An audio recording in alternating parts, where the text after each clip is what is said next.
শ্রাবণের সন্ধ্যাবেলা নিজের কিছু প্রিয় কবিতার বই যেগুলো নিয়ে বসেছি আমি।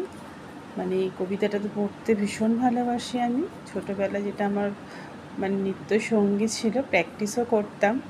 এখন সেরকম প্র্যাকটিস নেই, কিন্তু কেউ যদি কোনো কবিতা আমাকে করতে বলে তো তখন মনে হয় যে না, ঠিক আছে, একটা করি।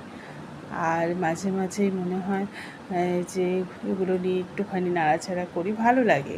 সেরকমই আজকেও সকাল থেকেই ভাবছিলাম কিছু একটু করবো আবৃত্তি। তা সন্ধেবেলায় মনে হলো যে এগুলো নিয়ে একটু বসি, এবং এগুলো প্রত্যেকটাই আমার নিজেরই ছোটোবেলায় যেগুলো হচ্ছে পুরস্কার পাওয়া, মানে আবৃত্তি করেই সেগুলো পুরস্কার পেয়েছিলাম বইগুলোর থেকেই। একটা কবিতা আমি করব, যেটা হচ্ছে সুভাষ মুখোপাধ্যায়ের শ্রেষ্ঠ কবিতার বইটা। এটা যেমন আমি পেয়েছিলাম, আমি তখন ক্লাস 8-এ পড়ি। আমার এই কবিতাটা যখন করেছিলাম সেটা বিশেষ করে খুব মনে আছে, এই কারণে আমার খুব প্রিয় কবিতাটা নির্ঝরের স্বপ্নভঙ্গ।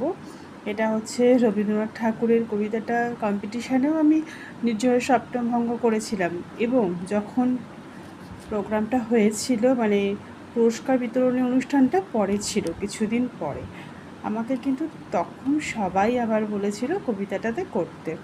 তখন সবাই বলল, মানে নেক্সট টাইম যখন কবিতাটা করলাম তখন আমাকে সবাই বলল যে বাবা, ফার্স্ট টাইম ছিল, দেখো সবাই, যেটা হচ্ছে আমি দ্বিতীয় স্থান অধিকার করেছিলাম। আর সেকেন্ড দিন যখন কবিতাটা আমি করেছিলাম স্টেজ পারফরমেন্স, তখন সবাই বলছে জাস্ট আগের দিনের থেকে আরও আরও অনেক ভালো লেগেছে, যেটা হচ্ছে ফার্স্ট প্রাইজ, মানে ফার্স্ট প্রাইজটাই দেওয়া উচিত। এরকম করে সবাই যাই হোক মজাও করছিল, আমার পরিচিত লোকজনরা বা যারা অর্গানাইজড করেছিল কম্পিটিশানটা, তারা।